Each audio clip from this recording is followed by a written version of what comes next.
Thank you and welcome to the show this morning. The topic today is the U.S. colored troops and the Battle of Nashville. And of course we have with us to talk about the U.S. colored troops and the Battle of Nashville, Leo Kwame Lillard. And of course, Brother Lillard, let me welcome you to the show this morning. Glad to be here, Dr. And Haney. I hesitated in terms of trying to identify you because there are so many names that we could use in terms of the kinds of situations that you've been involved in and your leadership and et cetera, that it's difficult to simply come up with one word to say that you are this, because you might be this at one moment and next time you're doing something entirely different. Let's give our audience an opportunity this first segment to find out more about some of the things that we're talking about now, about your involvement with whatever, by having you to talk about your background, your education, and some of the things that eventually led you to come here as a representative dealing with the U.S. colored troops and the Battle of Nashville. Well, you know, I'm a Nashville boy. I went to Carter Lawrence Elementary School and Pearl High, and I got a degree in engineering at A&I in those days in 1961. And of course, because of my involvement in the civil rights struggle, I felt when I finished my degree in '61, and we had basically had victories in the sit-ins, the lunch counters, the sit-ins, the stand-ins. We integrated the movie theaters, integrated the swimming pools, and then of course the Freedom Ride. And I kind of felt it was time to outgrow Nashville. I got my degree from Tennessee State, and I wanted to see a bigger world, so I left here. Kind of chased out a little bit, encouraged to leave by the Klan. So I went to New York City and pursued other educational and primarily universal topics of struggle, injustice, oppression, and kind of broadened my view out about how we fitted in the whole scheme of things as African Americans on a global context.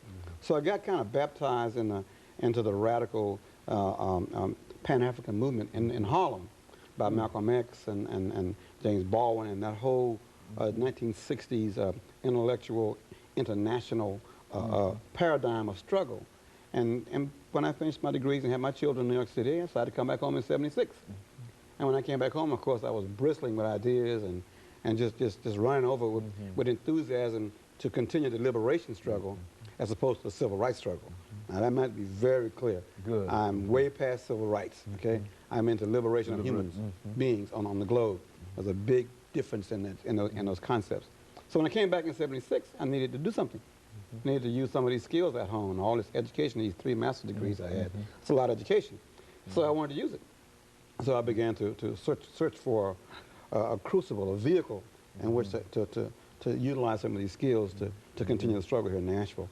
And I was a Capitol Hill Baptist Church a member, so we started Young Adult Fellowship, and we went to TPS and adopted children, and then we dealt with the bust of Forrest that was being unveiled in November of '78, and the church had a protest downtown at the Capitol, and the rest of history is I just simply moved from there to finding organizations and finding coalitions that really wanted to create a different kind of awareness model for struggle, because it was clear our children and our adults had very little consciousness in the city.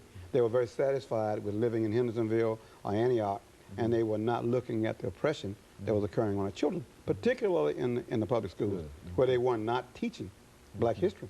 We forced the court, through Wiseman, through a coalition of parents, black and white, to look at opening up the curriculum so all children could learn the correct history, not white history, not black history, but the correct history. So that's what I did in '79, '79, '80, '81. And then I realized, you know, that there still was something missing in this. We still hadn't opened up the issue of cultural identity. So we started the African American Cultural Alliance, and we're into our 24th year of having the only African festival on a black college campus in the entire United States. Now this is the famous African Street Festival. Yes, 24 years. Every September at Tennessee State University. It is the only one of its nature in the country. And this is your 24th year in coming up in September. That's right. And we've outlasted, Dr. Haney, Black Expo, Summer Lights, Italian Street Festival. Now here Dancing in the District is no longer. So we have outlasted all of those major events on no money, no funding, no grants, and no government interference. So that speaks well of the folks who run this little tiny operation we have. But it speaks more of a city that supports what we do and how we do it. Because our formula is very simple. Give the people a major, true ethnic event that is free on a public university campus. That's a pretty simple formula. It's a tall order, though, because nobody's done it. Okay, but you've been quite successful at it, and I can certainly attest to that. Lots of support from Nashville, black, white, everybody.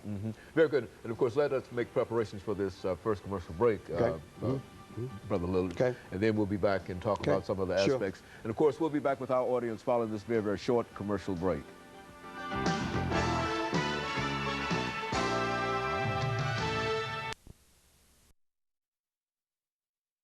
The topic is the